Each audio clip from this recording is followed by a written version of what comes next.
Cette pauvre petite fille lavait les vitres des voitures, juste pour acheter du lait. Mais quand le millionnaire vit ses mains couvertes de coupures, il demanda « Qui t'a dit de faire ça ?» Et sa réponse le laissa sans voix. Ce matin-là à Boston, Michael Grant n'avait prévu que de prendre son petit déjeuner. Mais à côté de sa Mercedes, une petite fille se tenait, tremblante, essuyant le pare-brise en murmurant « Je veux juste du lait ».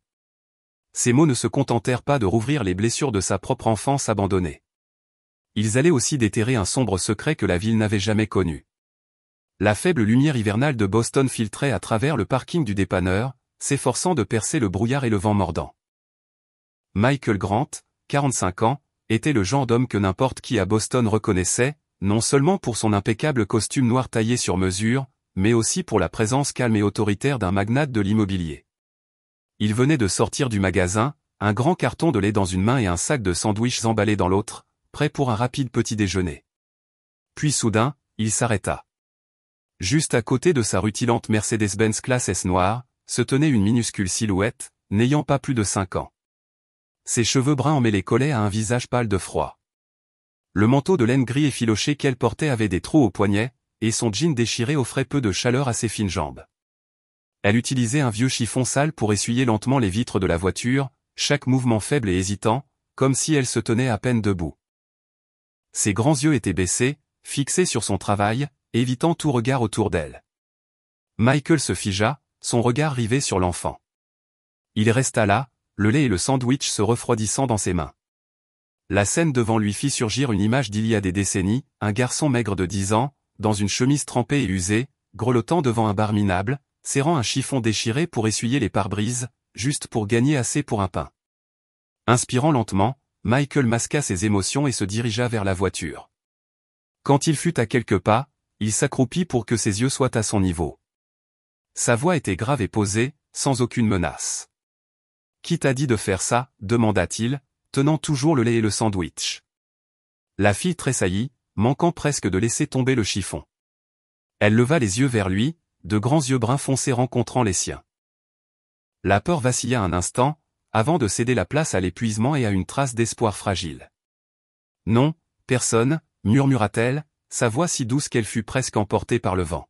« Je voulais juste nettoyer cette voiture pour gagner assez pour acheter du lait. » Ces mots, simples mais dévastateurs, frappèrent droit au cœur de la mémoire de Michael, dans sa partie la plus enfouie et longtemps oubliée.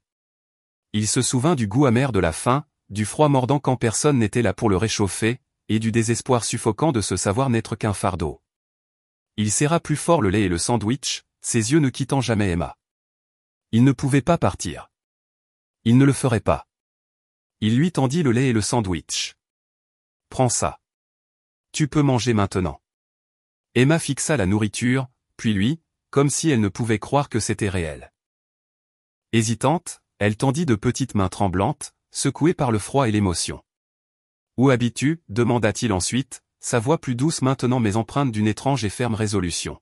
« Où sont tes parents » Emma hésita un instant, puis, comme si elle réalisait qu'il n'y avait pas d'autre choix, elle baissa légèrement la tête. « J'habite avec mon beau-père, Rick. Ma maman est décédée. Il dit que si je ne ramène pas d'argent à la maison, il n'y aura rien à manger. » Les mots s'échappèrent d'elle comme un torrent longtemps endigué. Michael hocha lentement la tête. Il se redressa, jeta un rapide coup d'œil dans la rue, puis se tourna de nouveau vers Emma. « D'accord, » dit Michael, d'une voix ferme. « Je vais te ramener à la maison. Je vais parler à ton beau-père. » Il tendit doucement la main, la posant sur sa petite épaule. Emma leva les yeux vers lui, ses yeux remplis d'un mélange de surprise et de doute. Michael soutint son regard sans ciller. Il ne permettrait plus jamais à personne de traverser un tel froid et une telle solitude. Pas un seul enfant. Il ouvrit la portière de la voiture, attendant qu'Emma monte. Elle regarda le siège en cuir moelleux avec hésitation, mais finit par monter lentement, serrant le carton de lait, le sac de pain et le vieux foulard usé. Michael referma la portière, se tourna vers l'épicerie, tendit quelques billets au caissier et dit « Gardez la monnaie ». Puis il retourna rapidement à la voiture et démarra le moteur. La Mercedes glissa en douceur dans les rues familières, mais cette fois elle portait une nouvelle responsabilité, une vie entièrement nouvelle. La voiture de Michael tourna dans une rue étroite, bordée de maisons délabrées, de lignes électriques emmêlées et de murs écaillés. Plus ils avançaient, plus l'air devenait lourd et humide. Finalement, la voiture s'arrêta devant un immeuble d'appartements miteux, sa peinture décolorée, ses vieilles fenêtres fixes comme des orbites vides. Michael jeta un coup d'œil à Emma. Elle serrait un ours en peluche déchiré, son visage pâle. Et il n'avait aucune idée que ce qu'il venait de faire allait changer la vie de deux personnes pour toujours. La Mercedes de Michael s'arrêta devant l'ancien immeuble d'appartements, ses murs décrépits et ses fenêtres brisées, signe évident d'une longue négligence. Il coupa le moteur, et un silence soudain emplit l'habitacle, seulement interrompu par le léger crépitement de la pluie sur le pare-brise. Emma, serrant toujours le carton de lait et le sac de pain à moitié vide, leva les yeux vers l'immeuble, ses grands yeux brillants de cette peur trop familière. Michael posa une main rassurante sur sa petite épaule. « C'est bon. Je vais entrer avec toi. » Ils sortirent de la voiture. L'air humide et froid frappa le visage de Michael, portant l'odeur rance de vieilles cigarettes, d'égout et de quelque chose d'indéfinissablement pourri. L'entrée de l'immeuble était plongée dans l'obscurité, éclairée seulement par une ampoule vacillante au plafond. Quelque part à l'intérieur, des airs étouffés d'une vieille chanson rock vibraient à travers les murs, rendant l'endroit encore plus sombre. Ils gravirent les escaliers déformés, chaque marche gémissant sous leur poids, leurs pas résonnant dans un silence qui semblait dangereux. Chaque palier était bordé de portes closes, nues et inhospitalières comme des yeux qui refusaient de voir. Finalement, ils s'arrêtèrent devant la 2B. La peinture s'était écaillée par grandes plaques, révélant le bois fatigué en dessous. La plaque métallique du numéro pendait de travers, tenue par une seule vis. Michael inspira profondément et frappa. Son cou fut avalé par la musique assourdissante à l'intérieur. Il frappa de nouveau, plus fort. Cette fois, un loquet cliqua, et la porte s'ouvrit. Rick Dawson se tenait là, les cheveux ébouriffés, les yeux injectés de sang, et la puanteur écrasante de l'alcool frappa Michael instantanément. Il portait un t-shirt taché et élimé, les taches étant indéfinissables. Son regard glissa au-delà de Michael et se posa sur Emma, froid, plat, dénué de toute affection. « Combien as-tu gagné aujourd'hui » grogna Rick, ne prenant pas la peine de demander qui était Michael ni pourquoi Emma était là. Son attention était fixée sur une seule chose. Michael s'avança, se plaçant entre Emma et Rick. « Bonjour, je m'appelle Michael Grant. J'ai vu Emma dans la rue en train de laver les vitres des voitures. J'ai pensé qu'elle était peut-être en difficulté, et j'aimerais vous en parler. » Rick plissa les yeux, un sourire narquois tirant le coin de sa bouche mal rasée. « En difficulté ? Qui diable êtes-vous pour vous en soucier ? Laver les vitres est la chose la plus facile qu'elle fasse. Mais si vous êtes un bienfaiteur, ou un millionnaire qui veut jouer au papa, alors c'est simple. » Il tendit une paume rude et ouverte. « Donnez-moi 1000 $. Appelez ça un arriéré pour l'avoir élevé toutes ces années. » Le ton de Michael resta calme. « Les enfants ne sont pas quelque chose que l'on achète et que l'on vend. Et je ne paierai pas pour les soins décents que vous auriez dû lui apporter dès le départ. » Sa voix était ferme, ne laissant aucune place à la négociation.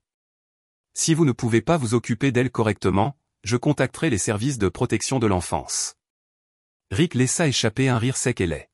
« Pour qui vous prenez-vous ? Elle est à moi. Vous n'avez rien à dire là-dedans. » Il tendit la main vers Emma. Michael le bloqua instantanément, ne le laissant pas la toucher. Un rapide coup d'œil au-delà de Rick, dans l'appartement, révéla tout à Michael, des ordures empilées, des bouteilles de bière vides jonchant le sol, des murs tachés de moisissures humides. Un matelas sale gisait au milieu de la pièce. Pas de couverture, pas de jouets, rien qui indiqua qu'un enfant y vivait. La puanteur de la fumée de cigarettes rances et de la bière aigre le frappa si fort que Michael dut retenir sa respiration. Ce n'était pas une maison, c'était un piège. La voix de Rick était basse et perçante, son visage tordu de rage. « Dehors. Si vous êtes une sorte de parrain ou de bienfaiteur, donnez l'argent. Sinon, foutez le camp de ma maison. » Il appuya de tout son poids sur la porte, la claquant au nez de Michael. Le clic métallique du verrou retentit plusieurs fois, rapidement. Michael resta immobile un instant, fixant la porte close. Emma était toujours à l'intérieur, toujours piégée dans cet enfer. Ses poings se serrèrent, le sentiment d'impuissance et de colère se resserrant dans sa poitrine. Il savait qu'il ne pouvait pas entrer de force. Cela ne ferait que compliquer les choses d'un point de vue juridique. Il lui fallait un plan. Alors qu'il se tournait pour partir, le gémissement étouffé d'une vieille chanson éraillée s'échappait toujours de l'intérieur de l'appartement. Il commença à descendre les escaliers, quand une voix rauque l'appela par derrière, doucement. Il prit quelques photos de la scène avant de continuer. Une femme âgée aux cheveux blancs comme neige, enveloppée dans une épaisse robe de laine, se tenait appuyée à la balustrade, ses yeux voilés fixés sur lui. « Si vous vous souciez vraiment, jeune homme, murmura-t-elle, sa voix comme le bruissement de feuilles sèches, revenez avant qu'il ne soit trop tard. Cette petite fille n'a plus beaucoup de temps. » Le soir, le vent de la rivière Charles balaya de nouveau les rues, apportant une humidité glaciale. Michael était assis dans son bureau du Penthouse, mais son esprit n'était nulle part près du contrat devant lui. L'image de l'appartement 2B et l'avertissement de la voisine lui revenaient sans cesse à l'esprit. Il jeta un coup d'œil à l'horloge, 21h27. Une partie de lui voulait l'ignorer, la considérer comme un problème d'une autre famille, mais le souvenir de son moi de 10 ans, abandonné dans une maison délabrée avec un père ivre du matin au soir, ne le laissait pas tranquille. Michael attrapa son manteau et descendit au garage. Son but était clair, retourner à l'immeuble où se trouvait le 2B, observer, recueillir plus d'informations avant de décider de sa prochaine action. Une pluie légère mais persistante avait laissé une fine brume sur le trottoir. Michael se gara au bout du pâté de maison et coupa le moteur. Il ne se pressa pas de sortir. Au lieu de cela, il resta assis là, regardant l'immeuble marqué 2B, pensant à ce que la voisine lui avait dit ce matin-là. Le malaise dans sa poitrine le rendait impossible de rester immobile. Il gravit les marches humides et frappa doucement à la porte du logement en face du 2B. En quelques secondes, la porte s'entr'ouvrit, un flot de lumière jaune chaude se déversa, révélant le visage profondément ridé de la femme à l'intérieur. « Je sais qu'il est tard, » commença Michael, « mais j'ai besoin de savoir comment est ma vie réellement. » Elle jeta un coup d'œil de haut en bas du couloir sombre, puis ouvrit la porte plus largement, lui faisant signe d'entrer. À l'intérieur, l'appartement était petit mais rangé et chaleureux, avec une légère odeur de tisane dans l'air. Elle lui versa une tasse de thé chaud, sa voix basse et posée. Elle ne sourit presque jamais. Depuis la mort de sa mère, c'est comme si elle avait perdu sa voix aussi. Rick, ce n'est pas un homme bien. Il ne travaille pas, il vit juste des allocations de sa mère et vend des bricoles. Il fait même laver les vitres des voitures à la petite pour de l'argent. Mais maintenant que la plupart des allocations ont été coupées, il est de mauvaise humeur et boit davantage. Michael écoutait, tenant la tasse entre ses mains pour se réchauffer. Elle continua, comme si elle laissait enfin échapper une frustration longtemps contenue. Elle n'a que 5 ans, mais elle doit se débrouiller seule. Plusieurs jours, je l'ai vue fouiller dans les poubelles communes à la recherche de restes qu'elle pouvait encore manger. Une fois, elle a ramené un carton de lait périmé, l'a mélangé et a dit « mieux que rien ». Michael serra plus fort la poignée de la tasse. Ces histoires ne le mettaient pas seulement en colère, elles le ramenaient directement à ses propres souvenirs d'enfance, la maison froide, le père imprégné d'alcool, et les repas dépouillés de toute chaleur familiale. La femme se leva et désigna un coin de la pièce où un petit moniteur était connecté à une caméra de sécurité du couloir. « Je ne suis pas du genre à me mêler, mais cet enfant ne mérite pas ça. » Sur l'écran, la vue de l'extérieur de la 2B devint nette. Une faible lumière jaune se déversait sur le sol en carrelage gris. Quelques instants plus tard, la porte s'ouvrit. Emma sortit, serrant un sac poubelle 2 fois plus grand qu'elle, titubant en le traînant dans les escaliers. Michael fronça les sourcils. Peu de temps après, elle remonta en tenant un verre d'eau. Elle le posa sur la table à côté de Rick, qui regardait la télévision, entouré de canettes de bière vides et de paquets de cigarettes. Il ne la regarda pas une seule fois, attrapa juste le verre, but une longue gorgée et le claqua si fort que de l'eau éclaboussa le tapis. Emma s'agenouilla immédiatement pour l'essuyer, sa manche s'imprégnant. « Il y est habitué », murmura la voisine. Rick ne la frappe pas, mais la froideur est pire. Je ne l'ai jamais vu demander si le petit avait assez à manger. Elle marqua une pause, jeta un coup d'œil vers le couloir sombre, puis baissa encore plus la voix. J'ai une fois pensé à appeler les services de protection de l'enfance, mais ici, tout le monde sait que Rick fréquente de mauvaises personnes. Il y a eu un homme qui a perdu son emploi et sa maison juste pour s'être opposé à lui. J'ai peur qu'il riposte, et le petit souffrirait encore plus. Alors tout ce que je peux faire, c'est le surveiller de loin. Sur l'écran, Emma était retournée sur le canapé. Elle était recroquevillée, genoux contre sa poitrine, serrant un ours en peluche usé, son regard fixé sur rien, comme si elle cherchait un moyen de sortir de ces 4 murs sans jamais se lever. Michael se pencha plus près du moniteur. Il remarqua le réfrigérateur derrière Rick, la porte légèrement entr'ouverte, ne contenant que quelques canettes de bière, un pot de margarine presque vide et un paquet de nouilles instantanées. Pas une seule trace de nourriture fraîche pour un enfant. Il resta silencieux un long moment, observant et essayant de reconstituer l'image de la vie d'Emma. Chaque détail, les sacs poubelles, les canettes de bière, la manche humide entaillait ses propres souvenirs d'enfance comme une lame silencieuse. La voisine le regarda. Si vous comptez vraiment aider, soyez prudent. Les amis de Rick ne sont pas des gens fréquentables. Michael fit un petit signe de tête, ses yeux toujours rivés sur l'image d'Emma à l'écran. Il n'avait pas encore de plan clair, mais une chose était certaine, partir d'ici sans rien faire n'était tout simplement pas une option. Le ciel gris et plombé du matin répandait une humidité lourde sur le quartier. Même si Michael Grant avait quitté l'appartement de sa vieille voisine des heures plus tôt, les images qu'il avait vues sur les images de la caméra lui donnaient encore des frissons. Les cris de Rick, Emma qui se recroquevillait, les bleus, et cet étranger sombre avec la mystérieuse enveloppe, tout cela tourbillonnait dans son esprit comme un cauchemar éveillé. À l'intérieur de l'unité 2B, la télévision hurlante tentait en vain de couvrir la voix de Rick. Il se tenait au milieu du salon, le visage rouge, une canette de bière serrée dans la main, fixant Emma. Il avait bu toute la nuit, et l'ivresse s'était transformée en une rage méchante et laide.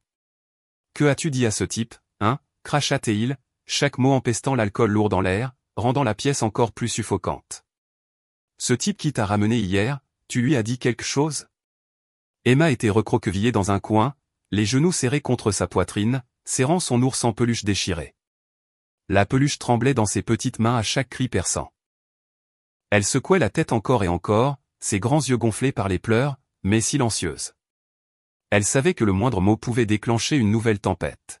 « Si je t'entends ouvrir la bouche encore une fois. » Rick s'élança, sa main rude et surdimensionnée la saisissant par le col et la soulevant du sol froid. Son petit corps s'éleva dans les airs, ses minuscules jambes battant impuissantes. « Point, tu ne verras plus jamais la lumière du jour, tu entends ?» Il la relâcha brusquement, et elle trébucha en arrière, manquant de tomber au sol. Emma serra l'ours plus fort, sa poitrine haletante. Un bruit sourd retentit, mais elle ne fit aucun son, se recroquevillant sur elle-même. Elle essaya de rendre son corps aussi petit que possible, comme si elle pouvait disparaître dans le mur. « Va dans ta chambre » aboya Rick, dégoulinant de mépris. Emma se précipita sur ses pieds, jambes tremblantes, et se hâta dans la chambre sombre et vide. La porte claqua, suivie du clic aigu d'un verrou, comme une chaîne se refermant. Le rire moqueur de Rick flottait, se mêlant au match de basket à la télévision, transformant l'appartement en prison. Assise contre la porte, les larmes coulaient sur ses joues, mais elle n'osait pas faire un bruit. Pendant ce temps, à des kilomètres de là, au centre-ville de Boston, Michael entra dans le bureau de Samantha Lee. Le bruit des klaxons et le tumulte de la ville vibraient toujours à l'extérieur, mais à l'intérieur de la pièce, la tension était palpable. Samantha était assise derrière son bureau, son expression grave. Elle posa une tasse de café fumant devant Michael, mais son visage ne montrait aucune trace de sérénité. « Nous avons un problème » dit Samantha simplement, sans préambule. Elle tourna l'écran de son ordinateur portable vers lui. Il affichait une série de publications anonymes sur des forums locaux et des médias sociaux. Des photos montraient Michael aux côtés d'Emma sur le parking de la station-service, accompagné de légendes malveillantes, homme étrange à bord d'une jeune fille. Pourquoi ? Attention aux prédateurs en banlieue, millionnaires pervers ? Ne laissez pas vos enfants près de lui. Les commentaires en dessous grouillaient de jugement et de haine, comme une meute de prédateurs flairant une proie fraîche. Michael fronça les sourcils, essayant de se souvenir. Puis cela lui vint à l'esprit, juste après qu'il ait aidé Emma à monter dans la voiture ce jour-là, il y avait eu un homme debout dans le coin du parking, fumant, ses yeux jetant des regards vers eux. Il était très probable qu'il ait pris ces photos et les ait envoyées à Rick. Rick fait le premier pas, analysa Samantha, son ton glacial. Je pense que le frère de cette voisine que vous avez confrontée a dû le prévenir. Même si Rick est un ivrogne, il semble y avoir une sorte de complot, et il est en état d'alerte.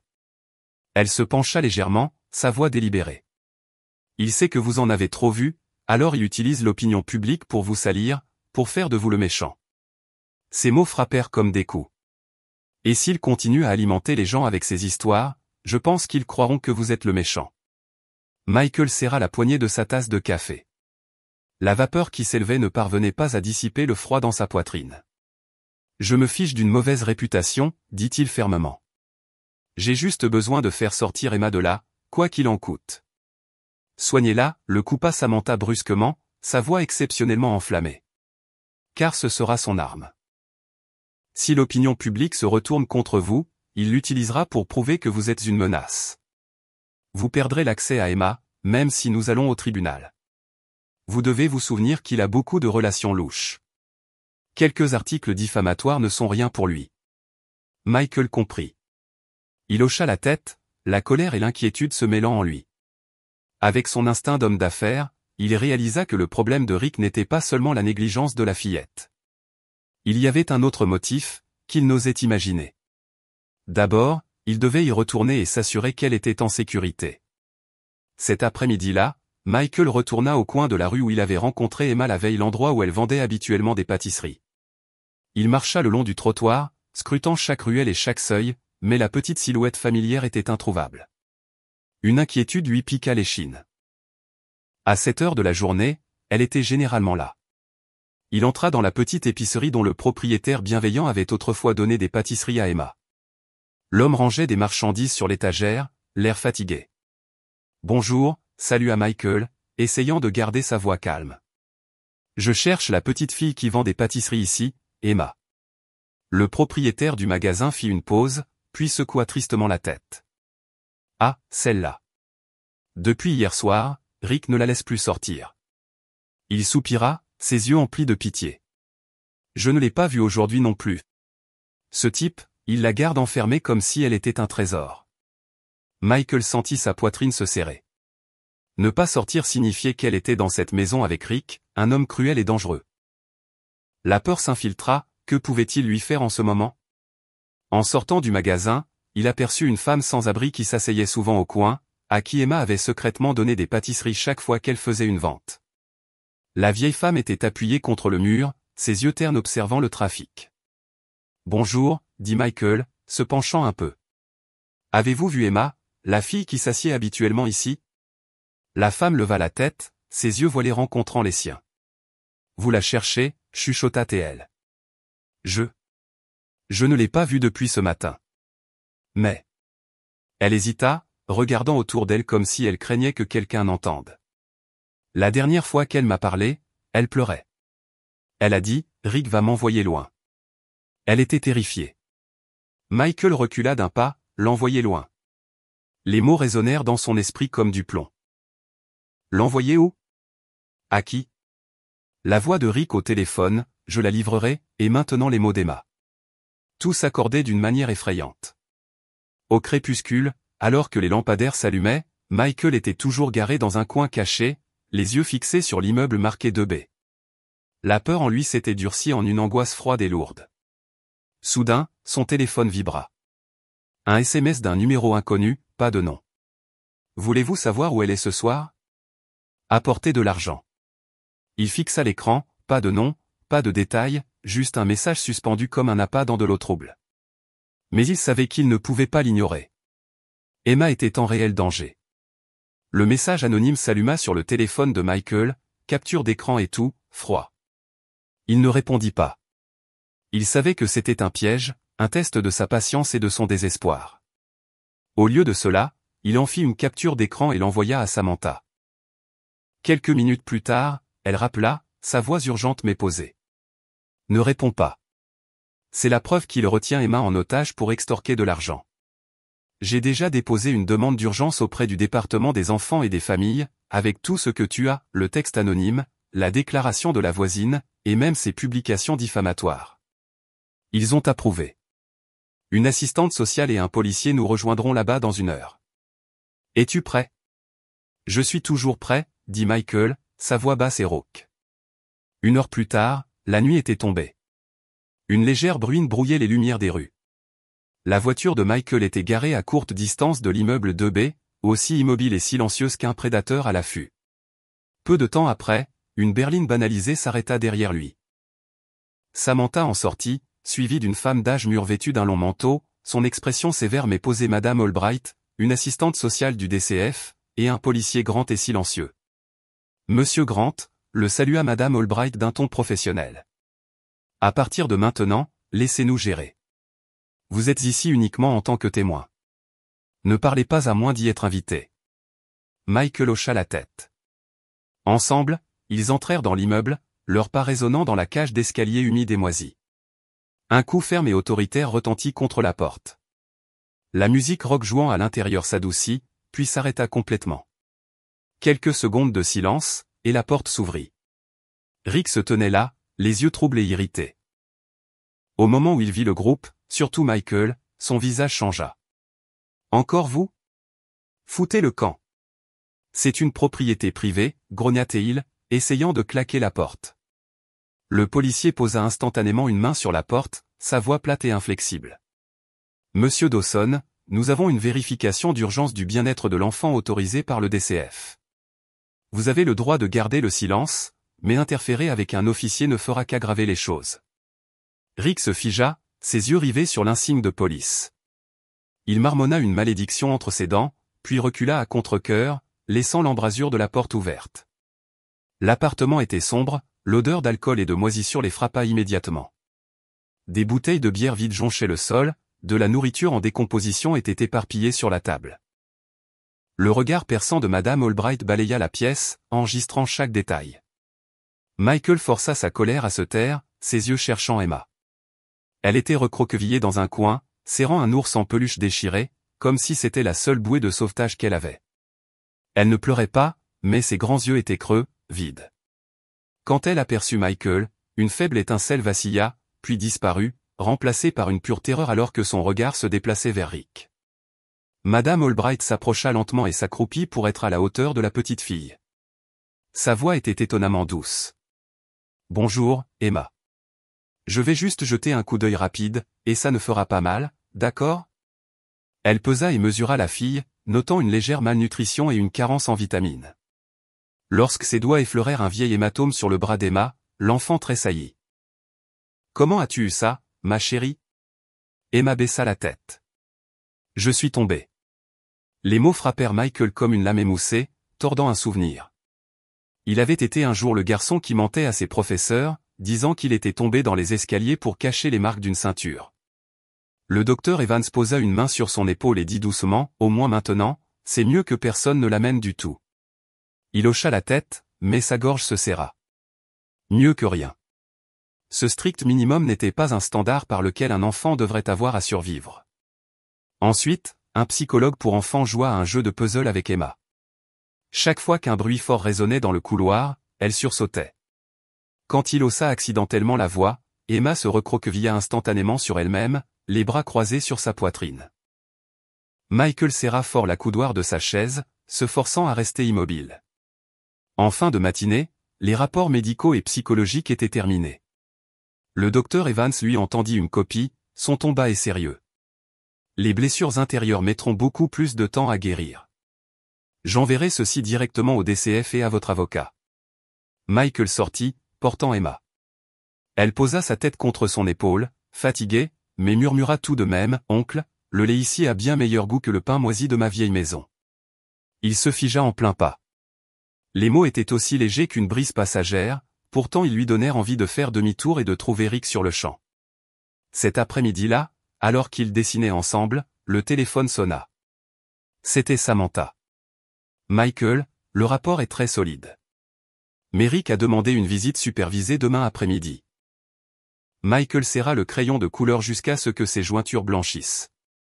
Il regarda Emma, concentré sur son coloriage, et sentit un vœu monter en lui, même s'il ne s'agissait que d'une seule rencontre, il ne laisserait plus jamais cet homme lui faire du mal. La salle de visite des services de protection de l'enfance était conçue pour effacer toute trace d'émotion, mur beige neutre, simple table en bois, et quelques chaises en plastique rigide. Pas de photos, pas de jouets, juste une petite caméra de surveillance montée en hauteur dans un coin, silencieuse et fixe. Michael et Emma arrivèrent 10 minutes en avance. Emma portait la petite robe fleurie que Michael venait de lui acheter, mais cela ne pouvait cacher l'inquiétude dans ses grands yeux. Elle serra sa main très fort, ses petits doigts glacés. Madame Albright, l'assistante sociale, était déjà là, assise à une petite table dans un coin, un carnet à la main. À l'heure exacte, la porte s'ouvrit. Rick entra. Il avait fait un effort pour avoir l'air présentable, une vieille chemise boutonnée, mais propre. Mais les cernes sous ses yeux et l'éclair de haine lorsque son regard effleura Michael le trahirent. « Salut, petite fille à papa », dit Rick, forçant un sourire qui se révéla tordu et faux. Emma se pressa instantanément contre Michael, tout son corps devenant rigide. Madame Albright prit la parole, sa voix calme et professionnelle. « Bonjour, monsieur Dawson. » Comme expliqué, il s'agit d'une visite supervisée de 20 minutes. Monsieur Grant peut rester ici en tant que tuteur temporaire d'Emma, mais veuillez vous abstenir d'interférer, sauf en cas de nécessité. C'est votre moment avec elle. Michael hocha la tête et s'assit à côté d'Emma, sa main toujours serrée autour de la sienne, lui transmettant un peu de chaleur et de force. Rick tira une chaise et s'assit en face d'eux, essayant d'adoucir son ton en quelque chose de doux. Emma, rentre à la maison avec papa. Tu me manques tellement. Ta chambre t'attend toujours. Emma resta silencieuse, secouant fortement la tête, ses cheveux bruns en bataille se balançant. Ses yeux brillèrent alors qu'elle fixait le sol. Lorsque la douceur échoua, la patience de Rick s'épuisa. Le masque du père inquiet commença à se fissurer. Qu'est-ce qu'il y a? Sa voix devint plus acérée. Ce type t'a donné de bons repas, t'a habillé, et maintenant tu as oublié qui est ton vrai papa. Madame Albright leva la tête de ses notes, son expression un avertissement.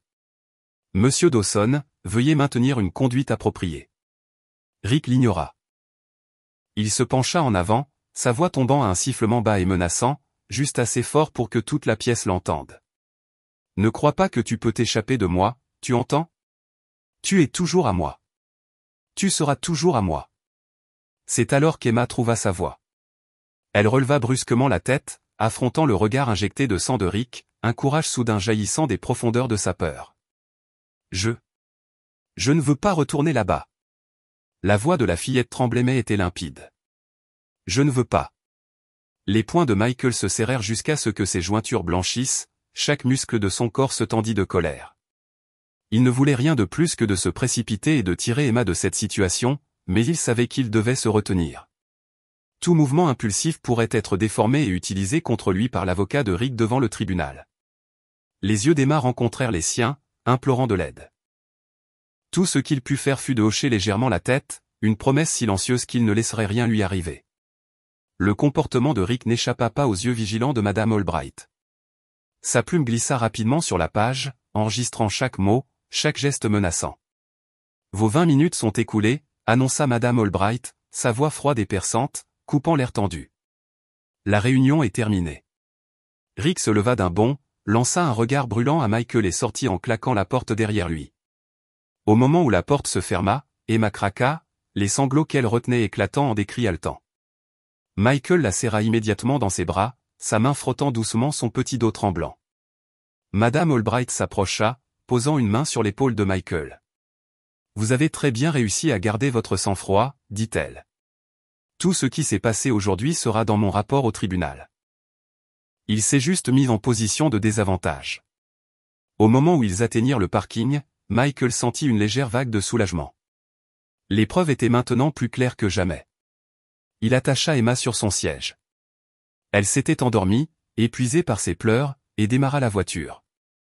Au moment où il s'apprêtait à partir, son téléphone vibra.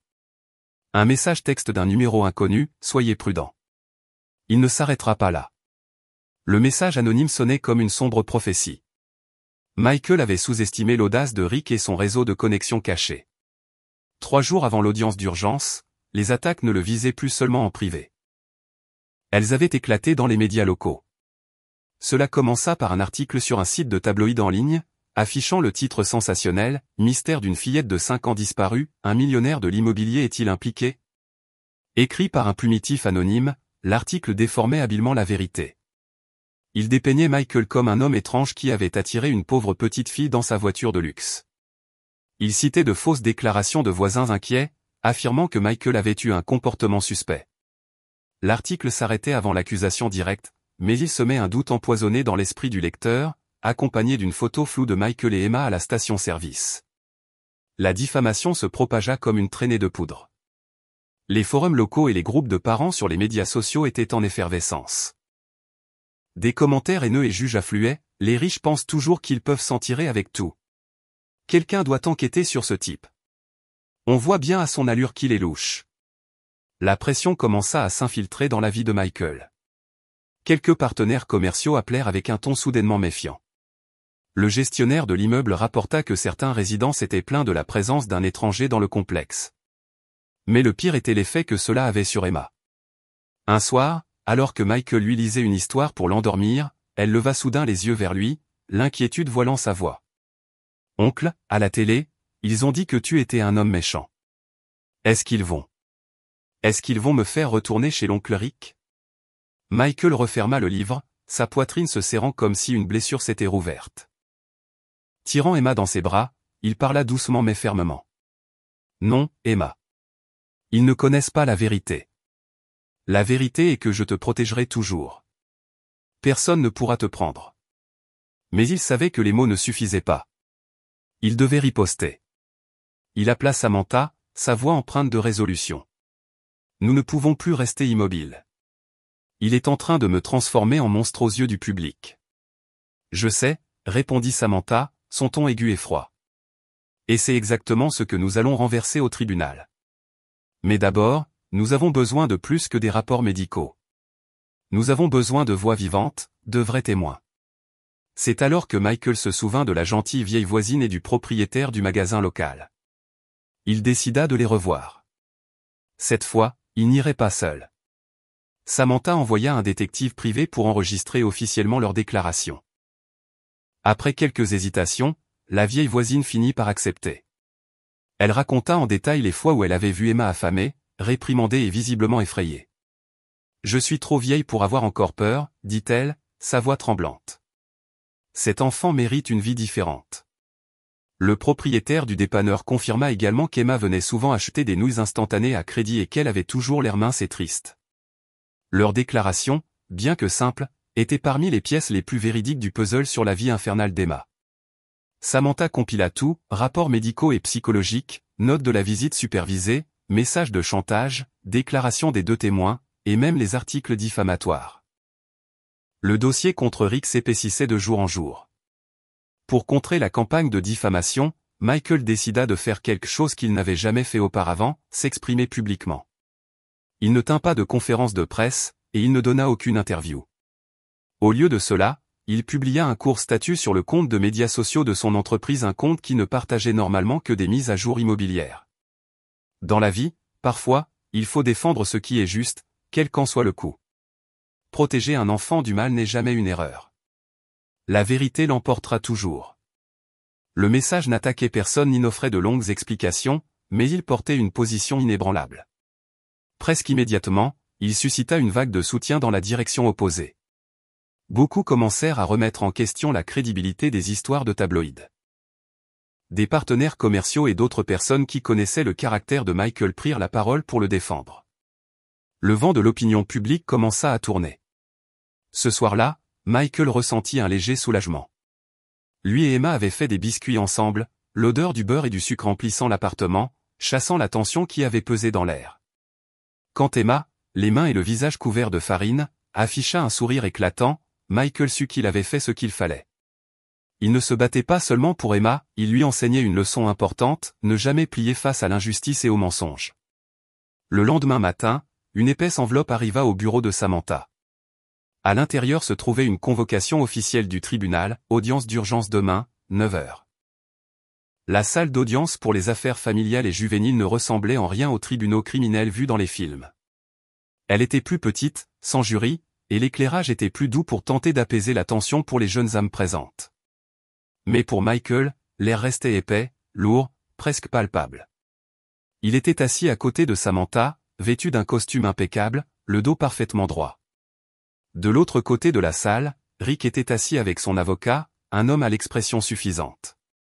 Rick semblait agité, ses yeux se dirigeant à plusieurs reprises vers la porte par laquelle Emma serait amenée par une assistante sociale. La juge Williams, une femme d'âge mûr aux cheveux grisonnants et aux yeux à la fois sévères et compatissants, entra. Elle frappa le marteau, et l'audience commença. L'avocat de Rick parla le premier, tissant une histoire entièrement différente. Il dépeignit Rick comme un père célibataire endeuillé luttant pour élever sa fille après le décès de sa femme. Il soutint que Michael, un millionnaire solitaire, était devenu obsédé et avait illégalement approché la jeune Emma, puis avait utilisé sa richesse et son influence pour fabriquer des accusations afin de lui enlever l'enfant. Il produisit même des articles de tabloïds comme preuve, présentant Michael comme un homme au caractère douteux. Michael dut serrer fortement les mains sous la table pour maîtriser sa colère. Samantha posa doucement sa main sur son bras, un rappel silencieux de rester calme. Quand ce fut le tour de Samantha, elle ne s'attarda pas sur les tabloïds. Elle se tint calmement, sa voix claire et ferme. Votre honneur, la partie adverse a peint un tableau émotionnel, mais il lui manque la chose la plus importante, la vérité. Et aujourd'hui, nous présenterons cette vérité. Elle commença méthodiquement, en présentant les rapports médicaux et psychologiques d'Emma, qui apparurent à l'écran. Des statistiques de malnutrition, des photographies d'ecchymose et des signes documentés de traumatisme psychologique remplissaient l'affichage avec une clarté frappante. Ensuite, elle appela la première témoin, la voisine âgée. Sa voix tremblait mais resta ferme alors qu'elle racontait ce qu'elle avait vu. Puis vint le propriétaire du dépanneur. L'avocat de Rick tenta de les discréditer, affirmant qu'ils n'étaient rien de plus que des voisins curieux et partiaux. Mais leur témoignage avait déjà semé les graines de la vérité dans l'esprit de la juge Williams. Samantha présenta ensuite des preuves irréfutables, les messages d'extorsion de Rick et un enregistrement audio de la visite supervisée où la voix menaçante de Rick retentit clairement dans la salle d'audience, « Tu es toujours à moi. Tu seras toujours à moi. » Rick se figea sur son siège, son visage livide. Finalement, la juge Williams dit, « Le tribunal souhaite entendre l'enfant elle-même. » Madame Albright guida doucement Emma dans la salle d'audience par une porte latérale. Emma serrait fort son ours en peluche, ses grands yeux balayant la pièce inconnue. Elle ne regarda pas Rick. Au lieu de cela, son regard chercha Michael, et quand elle le trouva, ce fut comme si elle avait trouvé son encre. La juge Williams sourit à Emma, sa voix s'adoucissant. « Bonjour, Emma. Tu n'as pas besoin d'avoir peur. Dis-moi juste la vérité, avec qui veux-tu vivre ?» Emma resta silencieuse un long moment, ses petites lèvres serrées. Toute la salle d'audience retint son souffle. Puis elle inspira profondément, sa voix petite mais assez claire pour que tout le monde l'entende. Je veux vivre avec l'oncle Michael. Elle marqua une pause, puis continua, son ton plus résolu, j'ai peur d'y retourner. Ces deux mots, peur d'y retourner, tombèrent comme le coup de marteau final, brisant tous les mensonges de Rick. Il fit un mouvement pour se lever et objecter, mais la juge Williams leva la main, son regard sévère. Elle examina l'intégralité du dossier devant elle. Après plusieurs instants de silence qui semblèrent s'étirer à l'infini, elle leva les yeux et rendit son verdict. Sur la base de toutes les preuves présentées, y compris les rapports médicaux, les témoignages et, surtout, les souhaits de l'enfant, le tribunal estime que permettre à Emma de rester avec M. Rick Dawson présenterait un grave danger pour son bien-être physique et émotionnel. Par conséquent, le tribunal ordonne que les droits de garde de M. Dawson soient temporairement révoqués. La garde temporaire pour les 90 prochains jours est accordée à M. Michael Grant, sous la supervision périodique du DCF. Pendant cette période, le contact de M. Dawson sera limité à une visite supervisée par mois au bureau du DCF. Un soupir de soulagement silencieux s'échappa du côté de Michael et Samantha. Rick s'effondra sur sa chaise, pâle comme un drap. La juge Williams se tourna vers Michael. « Monsieur Grant, c'est une immense responsabilité. Le tribunal suivra de près les progrès d'Emma. Je comprends, votre honneur. » « Je ne décevrai pas le tribunal, » répondit Michael, la voix nouée par l'émotion. En quittant la salle d'audience, Michael portait Emma dans ses bras. Elle posa sa tête sur son épaule, un geste de confiance absolue. La bataille avait été gagnée, du moins celle qui les opposait. Mais alors qu'ils entraient dans le couloir, Samantha lui rappela doucement, « Les 3 prochains mois seront le véritable test. Vous devez montrer à la cour que vous ne la sauvez pas seulement de l'enfer, mais que vous pouvez lui offrir un paradis. Le véritable combat, le combat pour la garde permanente est encore à venir. » 3 mois plus tard, l'audience finale se déroula par une matinée de printemps claire et dorée. La lumière du soleil se déversait par les hautes fenêtres du palais de justice, inondant le parquet ciré comme une bénédiction tranquille. L'atmosphère était totalement différente de la première fois que Michael était entré dans cette salle. À l'époque, l'air était épais de tension, chaque regard un défi silencieux. Aujourd'hui, il y avait un calme, une compréhension tacite que le résultat était déjà écrit dans le cœur, n'attendant plus que la voix du juge pour le rendre officiel. Rick Dawson était affalé à la table du défendeur, sa posture autrefois défiante disparue. Son costume pendait lâchement sur sa silhouette amincie, les rides profondes de son visage trahissant des mois d'usure et de défaite. Depuis qu'il avait perdu les avantages financiers liés à la tutelle d'Emma et qu'il faisait face à de multiples accusations de négligence, sa vie s'était effondrée. L'arrogance qui avait jadis rempli ses yeux était remplacée par un regard terne et vide. Son avocat tenta quelques dernières défenses de dernière minute, mais elles se dissoudirent rapidement sous le poids de preuves irréfutables, photographies, dossiers médicaux, témoignages et rapports élogieux du département des enfants et des familles. Ces rapports dressaient le portrait d'une transformation si saisissante qu'il était presque difficile de le croire. Emma, autrefois une petite fille timide qui parlait rarement au-dessus d'un murmure, courait maintenant à la maternelle chaque matin avec un sourire. Elle avait commencé à lever la main en classe, à se faire des amis et à montrer de la curiosité pour le monde. Ses enseignants écrivaient sur son rire, comment il venait plus facilement maintenant, naturel et sans peur. L'évaluation d'un psychologue confirma qu'elle apprenait non seulement à faire confiance à nouveau, mais qu'elle commençait à se sentir vraiment en sécurité. Les cauchemars avaient diminué, les tressaillements aux mouvements brusques s'estompaient. Lorsque la juge Williams ajusta ses lunettes et commença à lire la décision finale, les mots portèrent l'autorité tranquille d'une justice enfin rendue. Rick Dawson est par la présente privé de tous ses droits parentaux. La garde pleine et permanente d'Emma Dawson est accordée à Michael Grant. Il n'y eut pas d'éclat dans la pièce, pas de halètement dramatique ni d'acclamation. Juste une lente, profonde expiration de Michael, comme s'il avait retenu son souffle pendant des mois et pouvait enfin le laisser échapper. Il se tourna vers Emma, qui était assise à côté de lui dans une robe jaune pâle qu'elle avait choisie elle-même ce matin-là. Elle leva les yeux vers lui, incertaine de la signification juridique, mais sentant que quelque chose d'important s'était produit. « C'est fait », murmura-t-il, la voix nouée. Puis il la serra dans ses bras. Elle enroula ses petits bras autour de son cou et ne le lâcha pas. La bataille juridique était terminée, mais pour Michael, ce n'était pas la fin. C'était le véritable commencement, le début de la construction d'un foyer qui n'était pas défini par des murs ou des meubles, mais par la sécurité, la confiance et l'amour. L'histoire de Michael et Emma n'avait pas commencé dans un tribunal ni même dans le bureau d'un avocat. Elle avait commencé des mois plus tôt, par une froide matinée d'hiver, avec une petite voix et une demande encore plus petite, « Je veux juste du lait ». Ce murmure n'était pas seulement à propos de lait. C'était la voix d'une âme affamée d'amour, aspirant à la sécurité, désespérée d'appartenir à un lieu, à quelqu'un. À ce moment-là, quelque chose de profond en Michael se remua, un souvenir de sa propre enfance solitaire refit surface, brut et non cicatrisé. Et avec cela vint un choix, détourner le regard ou se rapprocher. Il choisit de se rapprocher. À partir de ce simple pas, tout a changé. L'empathie s'est transformée en action, une rencontre passagère est devenue une promesse, et cette promesse a grandi en un engagement à vie. Leur parcours nous rappelle que la gentillesse est rarement faite de grands gestes spectaculaires. Plus souvent, il s'agit du courage de s'arrêter, de vraiment voir la douleur de l'autre, même quand il est plus facile de passer son chemin. Il s'agit de se lever contre l'injustice, même quand elle ne touche pas nos propres vies. Il s'agit d'ouvrir nos cœurs suffisamment grands pour abriter quelqu'un qui ne peut pas encore tenir debout seul.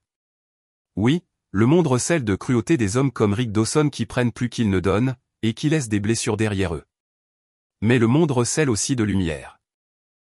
Cette lumière peut venir d'un étranger comme Michael, d'une voisine bienveillante qui remarque, d'un petit commerçant qui offre son aide sans la demander, d'un fonctionnaire qui refuse de détourner le regard.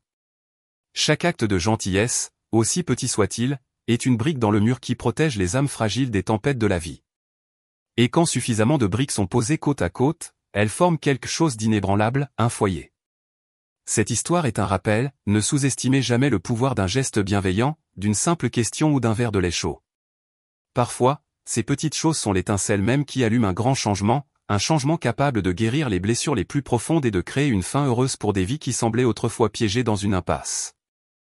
La famille, à la base, est simplement l'endroit où le cœur trouve son chez-soi. Quel moment de l'histoire vous a le plus touché et pourquoi? Et si vous étiez Michael, auriez-vous fait la même chose? Partagez vos réflexions avec nous dans les commentaires.